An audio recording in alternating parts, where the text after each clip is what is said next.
हरे कृष्णा मित्रगण, क्या आपको पता है कि श्री जगन्नाथ जी की और उनकी बहन सुभद्रा जी और उनके बड़े भाई बलभद्र जी की मूर्ति ऐसी अधूरी क्यों दिखती है?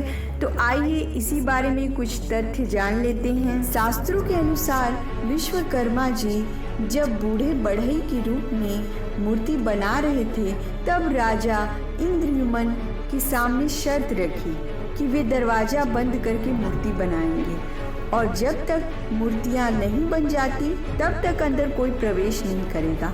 यदि दरवाजा पहले खुल गया तो मूर्ति बनाना छोड़ देंगे। बंद दरवाजे के अंदर मूर्ति निर्माण का काम हो रहा है या नहीं, यह जानने के लिए राजा नित्य प्रतिदिन दरवाजे के बाहर खड़े होकर मूर्ति बनाने की आवाज़ सुनते थे।